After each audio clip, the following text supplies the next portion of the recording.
ನಮ್ಮ ಜಿಲ್ಲಾ ಕಾಂಗ್ರೆಸ್ ವತಿಯಿಂದ ನಾವು ಏನು ಹೇಳೋಕ್ಕೆ ಇಷ್ಟಪಡ್ತೀವಿ ಅಂತಂದರೆ, ಈಗಾಗಲೇ AICC ಮತ್ತು KPCC ನಮ್ಮ ರಾಜ್ಯ ನಾಯಕರು ಮತ್ತು ನಮ್ಮ ದೆಹಲಿಯ ನಾಯಕರು, ನಮ್ಮ ಅಧ್ಯಕ್ಷರಾದಂತಹ ಮಲ್ಲಿಕಾರ್ಜುನ್ ಖರ್ಗೆ ಅವರು, ಸುರ್ಜೇವಾಲಾರವರು, ವೇಣುಗೋಪಾಲ್ರವರು, ಮೇಡಮ್ ಸೋನಿಯಾ ಗಾಂಧಿ ಮೇಡಮ್ರವರು, ರಾಹುಲ್ ಗಾಂಧಿಯವರು ಇವರೆಲ್ಲ ಒಂದು ಸರ್ವೆ ಮಾಡಿಸಿದ್ದಾರೆ ನಮ್ಮ ಕೋಲಾರ ಜಿಲ್ಲೆಯ ಲೋಕಸಭಾ ಕ್ಷೇತ್ರದ ಬಗ್ಗೆ. ಇಲ್ಲಿ ಯಾರು ಅಪ್ರೋಪ್ರಿಯೇಟ್ ಕ್ಯಾಂಡಿಡೇಟ್ ಆದರೆ, ಯಾರು ಸರಿಯಾದ ಕ್ಯಾಂಡಿಡೇಟ್ ಅನ್ನೋದ್ರ ಬಗ್ಗೆ ಒಂದು ಸರ್ವೆ ನಡೆದಿದೆ.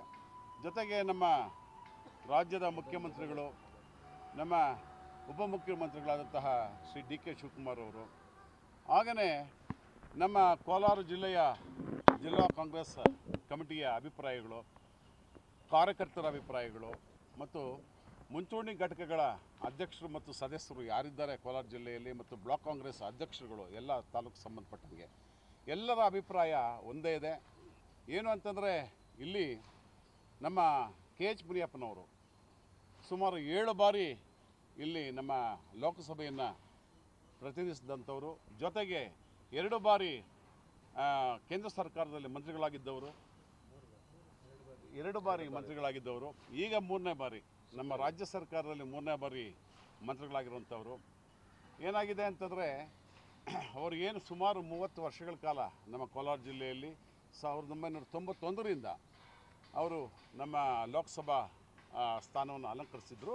ಅಲ್ಲಿಂದ ಅವರು ಜನಗಳ ಜೊತೆ ಬೆರೆತು, ಬಹುಶಃ ನನಗೆ ಗೊತ್ತಿದ್ದಂಗೆ ಯಾವುದೇ ಒಬ್ಬ ನಾಯಕ ಯಾವುದೇ ಒಂದು ಹಳ್ಳಿಗೆ, ಗ್ರಾಮಕ್ಕೆ, ಒಂದು ಪಟ್ಟಣಕ್ಕೆ ಹೋಯ್ತು ಅಂತಂದರೆ, ಹೋದರು ಅಂತಂದರೆ ಅಲ್ಲಿ ಸುಮಾರು ಒಂದು 10 ಜನ 20 ಜನ ನಾಯಕರುಗಳು ಹೆಸರನ್ನು ಹೇಳಿ ಕರೆದು ಅವ್ರನ್ನ ವಿಶ್ವಾಸದಿಂದ ಪ್ರೀತಿಯಿಂದ ಮಾತಾಡೋ ಒಬ್ಬ ನಾಯಕರು ಯಾರಾದ್ರು ಇದ್ದಾರೆ ಅಂತಂದರೆ ಇಡೀ ಕೋಲಾರ ಜಿಲ್ಲೆಯಲ್ಲಿ ಅದು ನಮ್ಮ KH ಮುನಿಯಪ್ಪನವರು ಮಾತ್ರ. ಜೊತೆಗೇನಾಗಿದೆ ಅಂತಂದರೆ, ಇಲ್ಲಿ KH ಮುನಿಯಪ್ಪನವರು ಅಥವಾ KH ಮುನಿಯಪ್ಪನವರು ಯಾವ ಅಭ್ಯರ್ಥಿಯನ್ನು ಸೂಚನೆ ಮಾಡ್ತಾರೆ ಅವರಿಗೆ ಟಿಕೆಟ್ ಕೊಟ್ಟರೆ ಇಲ್ಲಿ ಗೆಲ್ತಾರೆ ಅನ್ನೋ ಒಂದು ಅದು ಏನೋ ಒಂದು ಸರ್ವೆನಲ್ಲಿ ಅದು ರಿಪೋರ್ಟಲ್ಲಿ ಅದು ಸಾಬೀತಾಗಿದೆ. ಅದು ನಮ್ಮ ಶಾಸಕರುಗಳಿರ್ಬೋದು, ವಿಧಾನ ಪರಿಷತ್ ಸದಸ್ಯರು ಇರ್ಬೋದು, ನಮ್ಮ ಕೋಲಾರ ಜಿಲ್ಲೆಗೆ ಮತ್ತು ಕೋಲಾರ ಲೋಕಸಭಾ ಕ್ಷೇತ್ರಕ್ಕೆ ಸಂಬಂಧಪಟ್ಟಂಗೆ 2 ಮಂತ್ರಿಗಳು ಇದ್ದಾರೆ. ಎಲ್ಲ ಏನು ಅರ್ಥಕೋಬೇಕು ಅಂತಂದರೆ, ಇಷ್ಟೆಲ್ಲ ಒಂದು ಅಭಿಪ್ರಾಯ ಸಂಗ್ರಹ KH ಮುನಿಯಪ್ಪನವ್ರ ಪರವಾಗಿರೋದೆ ಅನ್ನೋದಾದರೆ ನಾವೆಲ್ಲರೂ ಇಲ್ಲಿ, ಯಾಕಂತಂದರೆ ರಾಹುಲ್ ಗಾಂಧಿಯವರು ತುಂಬ ಕಷ್ಟಪಟ್ಟು ಪಾದಯಾತ್ರೆ ಮಾಡಿದ್ದಾರೆ.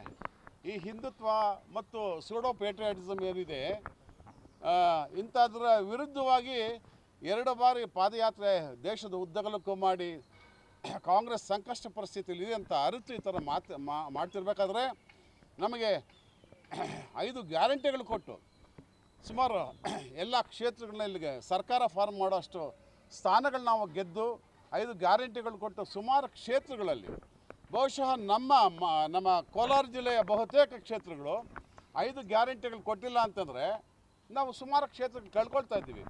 ಕೋಲಾರ ಅಲ್ಲದೆ ಒಂದು ನಿಮಿಷ, ಯಾರಿಗೆ ಹೇಳಿದ್ರು ಟಿಕೆಟ್ ಕೊಟ್ಟು, ಯಾರಿಗೆ ಟಿಕೆಟ್ ಕೊಟ್ಟರು ಕೂಡ ಅವ್ರು ಗೆಲ್ತಾರೆ ಅನ್ನೋದಾಗಿದ್ರೆ, ಮುನಿಯಪ್ಪ ಅವರು ಅಳಿಯಾರೇ ಯಾಕಾಗಬೇಕು? ಬೇರೆಯವರು ಯಾರಿಗೂ ಕೊಟ್ಟು ಗೆಲ್ಬೋದಲ್ಲ ಮುನಿಯಪ್ಪನವ್ರು ಹೇಳಿದ್ರು. ಅಲ್ಲ, ಅದೀಗ ಏನಾಗ್ತದೆ ಅಂತಂದರೆ, ಚುನಾವಣೆ ನಡೆಸೋದಕ್ಕೆ ಆಯಿತಾ ಒಂದಷ್ಟು ಶಕ್ತಿ ಬೇಕಾಗ್ತದೆ, ಓಡಾಡಬೇಕು ಅಲ್ವಾ, ಎಲಿಜಿಬಿಲಿಟಿ ಇವೆಲ್ಲ ಇರ್ತವೆ ಅಲ್ವಾ. ಆಮೇಲೆ ಹೌದೌದು, ಎಲ್ಲ ಅದು ಬೇರೆ ವಿಚಾರ. ಬೇರೆ ಬಣ್ಣದವರು, ರಮೇಶ್ ಕುಮಾರ್ ಬಣ್ಣದವರು ಹಿಂದೆ ನೀವು ಅಲ್ಲೇ ಜಿಲ್ಲಾಧ್ಯಕ್ಷರಾಗಿದ್ದೀರಾ. ಹೌದು, ಈಗ ರಮೇಶ್ ಕುಮಾರ್, ಪತ್ತೂರು ಮಂಜುನಾಥ್, ನಂಜೇಗೌಡ ಇವರಿಗೆಲ್ಲ ತುಂಬಾ ಕಿರುಕುಳ ಕೊಟ್ಟಿದ್ದಾರಂತೆ KH ಮುನಿಯಪ್ಪ ಅವರು. ಅದಕ್ಕೆ ಅವ್ರ ಅಳಿಯನ್ಗೆ ಟಿಕೆಟ್ ಕೊಡಬಾರ್ದು ಅಂತ ಹೇಳ್ತಾ ಇದ್ದಾರೆ. ಯಾವುದೇ ರೀತಿ ಕಿರುಕುಳ ಕೊಟ್ಟಿಲ್ಲ, ಅವ್ರನ್ನ ಕೇಳಿ. ಸರ್, ಕಿರುಕುಳ ಕೊಟ್ಟಿದ್ದಾರಾ ಕ್ಷೇತ್ರದಲ್ಲಿ? ಬೇರೆಯವ್ರನ್ನ ಬೆಳೆಯಕ್ಕೆ ಬಿಡ್ತಾ ಇಲ್ವಂತೆ, ನಿಜಾನ? ಅವರು ಬೆಳೆಸಿರೋರೆ ಇವರೆಲ್ಲ ಒಟ್ಟಿಗೆ ಶಾಸಕರಾಗಿರೋದು. ಇಲ್ಲ, ಯಾರು ಕಿರುಕುಳ ಕೊಟ್ಟಿಲ್ಲ. ಈಗ ವಿಧಾನಸಭೆ ಅವರು ಕಿರುಕುಳ ಕೊಟ್ಟಿದ್ರೆ ಗೆಲ್ಲುವಂತ ಅವಕಾಶ ಕಡಿಮೆ ಇತ್ತು. ಕಿರುಕುಳ ಕೊಟ್ಟಿದ್ರೆ ರಮೇಶ್ ಕುಮಾರ್ ಬಣ್ಣದವರು ಸಾಕಷ್ಟು ಆರೋಪಗಳನ್ನ ಮಾಡ್ತಾ ಇದ್ದಾರೆ. ಅಂದ್ರೆ ಮುನಿಯಪ್ಪ ಅವರು ಬಣ್ಣದವರಿಗೆ ಟಿಕೆಟ್ ಕೊಟ್ಟರೆ ಮಾತ್ರ ಗೆಲ್ಲುವ ಪರಿಸ್ಥಿತಿ ಇದೆ ಅನ್ನೋದಾದ್ರೆ, ರಮೇಶ್ ಕುಮಾರ್ ಬಣ್ಣದವರು ಸುವ್ರತ ಆರೋಪ ಮಾಡ್ತಾ ಇದ್ದಾರೆ ಅಂತ. ಇಲ್ಲ, ಇವೆಲ್ಲ ಏನಾಗುತ್ತೆ ಅಂತಂದರೆ ಕೆಲವು ಫೈಲೂರ್ಸ್ ಆಗ್ತವೆ, ಅರ್ಥ ಆಯ್ತಾ. ಆ ಫೈಲೂರ್ಸ್ನ ಬೇರೆಯವ್ರ ತಲೆ ಮೇಲೆ ಹಾಕುವಂಥ ಕೆಲಸಗಳು ಅಷ್ಟೇ ಅಲ್ವಾ. ಈಗ ಕೆಲವು ಕ್ಷೇತ್ರಗಳಲ್ಲಿ ನಾನು ಹೆಸರು ಹೇಳೋಕ್ಕೆ ಇಷ್ಟಪಡೋದಿಲ್ಲ, ಯಾಕಂತಂದರೆ ಚುನಾವಣೆಗಳ ಹತ್ರ ಇದೆ. ನಾವೆಲ್ಲ ಎಲ್ಲರೂ ನಮ್ಮವರೇ, ಎಲ್ಲ ಒಟ್ಟಾಗಿ ಕೆಲಸ ಮಾಡಿದ್ರೆ ಮಾತ್ರ ಇಲ್ಲಿ ಚುನಾವಣೆಗಳು ಗೆಲ್ಲೋಕ್ಕೆ ಸಾಧ್ಯ ಆಗ್ತದೆ. ಅಂದರೆ ಏನಾಗ್ತದೆ ಅಂತಂದರೆ, ಒಂದಷ್ಟು ಫೈಲ್ಯೂರ್ಸ್ ಇರ್ತದೆ, ಅದನ್ನು ಸುಮ್ಮನೆ ಕೆ ಎಚ್ ಮುನಿಯಪ್ಪ ಸಾಹೇಬ್ರ ತಲೆ ಮೇಲೆ ಹಾಕೋಂಥದ್ದೆಲ್ಲ ನಡೀತಾ ಇದೆ.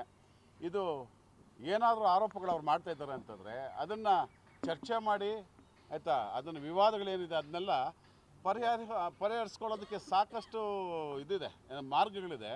ಅದು ಬಿಟ್ಟು ಇವರು ಪಕ್ಷಕ್ಕೆ ಮುಜುಗರ ಕೊಡೋ ರೀತಿಯಲ್ಲಿ ಮತ್ತು ಇಂಥ ಸಂದರ್ಭದಲ್ಲಿ ಚುನಾವಣೆಗಳೇನು ನಡೀತಾ ಇದೆ ಇದಕ್ಕೆಲ್ಲ ಒಂದು ಕಳಂಕ ತರೋ ರೀತಿಯಲ್ಲಿ ನಡ್ಕೊಳ್ತಾರಂಥದ್ದು. ನಿಜವಾಗ್ಲೂ ಸಹ ಅವ್ರ ಮೇಲೆ ಎಲ್ಲ ಅಭಿಮಾನ ಇದೆ. ನಮ್ಮ ದೊಡ್ಡ ನಾಯಕರುಗಳಿದ್ದಾರೆ, ಅವರೆಲ್ಲ ಮತ್ಸದ್ದಿ ನಾಯಕರುಗಳಿದ್ದಾರೆ ನಮ್ಮ ಕೋಲಾರ ಜಿಲ್ಲೆಯಲ್ಲಿ. ನಾನು ಈ ಥರ ಇದು ಅನುಚಿತ ಅಂತ ನಾನು ಭಾವಿಸ್ತಾ ಇದ್ದೀನಿ ಇಂಥ ಸಂದರ್ಭದಲ್ಲಿ.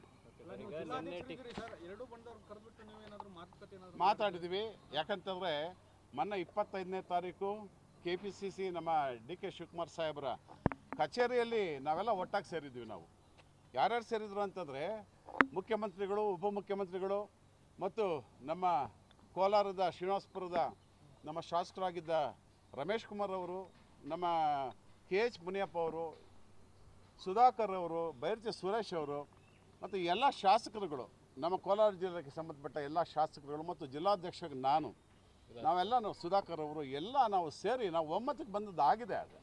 ಹಾಗೆಲ್ಲ ಎಲ್ಲ ಅಭಿಪ್ರಾಯಗಳನ್ನ ಸ್ಪಷ್ಟವಾಗಿ ಹೇಳಿದ್ದಾರೆ ಮತ್ತು ಸ್ಪಷ್ಟಪಡಿಸಿದ್ದಾರೆ.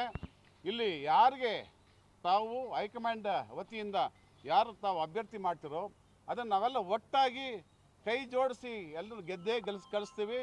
ಇದು ನಮ್ಮ ಪಕ್ಷದ ನಿಷ್ಠೆ ಅಂತ ಹೇಳ್ಬಿಟ್ಟು ಇವರೆಲ್ಲನೂ ಒಪ್ಪಿಗೆ ಕೊಟ್ಟಿದ್ದಾರೆ, ಮಾತು ಕೊಟ್ಟಿದ್ದಾರೆ. ಅದು ಮುಗಿದ ಅಧ್ಯಾಯ ಅಂತ ನಾನು ಭಾವಿಸ್ತಾ ಇದ್ದೀನಿ. ಮತ್ತೆ ಈಗ ಆ ರೀತಿ ಮಾತು ಕೊಟ್ಟ ಮೇಲೆ ಇವರು ರಾಜೀನಾಮೆ ಕೊಡೋ ಅಂತ ಏನಕ್ಕೆ ಹೋದ್ರು? ಬ್ಲಾಕ್ ಮೇಲ್ ಮಾಡ್ತಾ ಇದ್ದಾರೆ ಹೈಕಮಾಂಡ್ನ, ಅಥವಾ CM DCMಗೆ ಬ್ಲಾಕ್ ಮೇಲ್ ಮಾಡ್ತಾವ್ರ?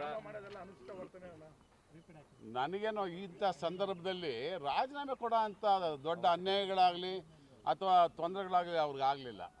ಯಾಕಂತಂದ್ರೆ ಏನಕ್ಕೆ ರಾಜೀನಾಮೆ ಕೊಡಬೇಕು? ರಾಜೀನಾಮೆ ಕೊಡೋಂಥದ್ದು ಏನಿಲ್ಲ. ಆಮೇಲೆ ಇದು ಏನಂತಂದರೆ ರಾಜೀನಾಮೆ ಕೊಡೋಂಥದ್ದು ಏನಂತಂದರೆ ಈಗ ನೋಡಿ, ಫಾರ್ ಎಕ್ಸಾಂಪಲ್ಲು ನಮ್ಮ ವಿಧಾನಸಭೆ, ಮಾಲೂರು ವಿಧಾನಸಭೆ ಶಾಸಕರು KY ನಂಜೇಗೌಡರು ಅವರು ಹೋಗಿ ರಾಜೀನಾಮೆ ಕೊಡ್ತಾರೆ. ನಾನು ಜಿಲ್ಲಾಧ್ಯಕ್ಷನಾಗಿ ಅದೇ ಕ್ಷೇತ್ರದಲ್ಲಿದ್ದೀನಿ. ಬ್ಲಾಕ್ ಕಾಂಗ್ರೆಸ್ ಅಧ್ಯಕ್ಷಗಳಾದಂತಹ VA ನರಸಿಂಹ ಅವರಿದ್ದಾರೆ ಮತ್ತು ಮಧುಸೂದನ್ ಇದ್ದಾರೆ, ಮತ್ತು KPCC ಸದಸ್ಯರುಗಳಿದ್ದಾರೆ. ಅಲ್ಲಿ ಪ್ರದೀಪ್ ರೆಡ್ಡಿ ಅಂತೊಬ್ರು ಇದ್ದಾರೆ, ಸೋಮಶೇಖರ್ ಅಂತಿದ್ದಾರೆ. ಇದೆಲ್ಲ ಒಂದು ದೊಡ್ಡ ಟೀಮ್. ಇವನ್ನ ಗೆಲ್ಲಿಸಿರೋಂಥ ಟೀಮು ಸುಮಾರು 8-9 ವರ್ಷಗಳ ಕಾಲದಿಂದ ಅಲ್ಲಿ ಕಾಂಗ್ರೆಸ್ ಕಟ್ಟಬೇಕು. ನಾವೆಲ್ಲ ಕಟ್ಟುನಿಟ್ಟಿನ ಕಾಂಗ್ರೆಸ್ ಪಕ್ಷದ ಶಿಸ್ತಿನ ಸಿಪಾಯಿಗಳು ನಾವು. ಇವ್ರು ತಗೊಂಡೋಗ್ಬಿಟ್ಟು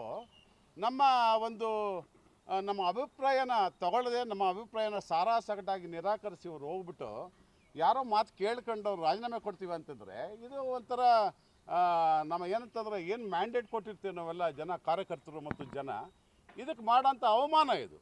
ಈ ಥರ ಆಗಬಾರ್ದು ಇದೆಲ್ಲ ನಮ್ಮದು ಅಲ್ವಾ? Thank you sir. ನಮಸ್ತೆ.